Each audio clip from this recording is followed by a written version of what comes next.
जय Shriram Solapurkar 90 day चॅलेंजचा 87 day पद्धतशी मग सकाळी उठून चाललो बघ आता जिमला. प्री वर्कआउट घेतलो आता चाललो बघ आता जिमला. जिम मध्ये पहिला तर वॉर्मअप करून घेतलो. वॉर्मअप करून चेस्टचे 4 सेट मारलो आणि ट्रायसेपचे 3 सेट मारून आजचा वर्कआउट संपवलो मित्रांनो. जात असताना लास्टला पोजिंगचं प्रॅक्टिस केलो. पोजिंग बघा कसं आहे, बॅग कसं दिसायला कमेंट मध्ये नक्की सांगा मित्रांनो. तुम्हाला एक सांगायचं विसरलो मित्रांनो, काय कारणामुळे एवढे दिवस ब्लॉग आले नव्हते. आजपासून रोज येणार. कामामुळे वेळ भेटत नव्हतं मित्रांनो एडिटिंग करायला, त्यामुळं ब्लॉग येणं झालं. आजपासून डेली येणार.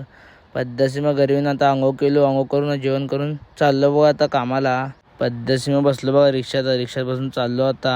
रिक्षात उतरलो बघा आता. उतरून चाललो आता कामापाशी. आलो बघा दुकानापाशी आल्यावर डब्बा ठेवून घेतलो तिकडं. डब्बा ठेवून आता कुठं चाललो वाटलं असेल तुम्हाला. दुसऱ्या दुकानापाशी चाललो होता आणि मी कसं केलं बघा तोंड ते नेहमी गाडी चालवलं म्हणून गाडी घेतलो. पद्धतशीर मग निघालो म्हणून म्हणलं तर पुढं काय कटण्यास लावलं की पुढं गेल्यावर गाडी पंक्चरच झालाय. त्यामुळे पंक्चर काढून आलो रिटर्न अजून, कारण यांनी दुकानाचा चावी विसरलाय. आलो बघा दुकानापाशी येऊन सगळं माल बिल लावून घेतलो. लावून सगळं मी निघालो बघा आता सत्तरपूरला आलो. येऊन असं थांबलो पण पार्सल द्यायचं होतं, त्यामुळे गाडी काढलो. पार्सल घेऊन चाललो बघा आता देण्यासाठी. आलो बघा सिव्हिल चौक आता. येऊन तिथं थांबलो. आल्यावर त्यांना दिलो बघा. देऊन चाललो आता सत्तरपूरला. पद्धतशीर मी आल्यावर हातपाय देऊन पद्धतशीर जेवायला बसलो बघा.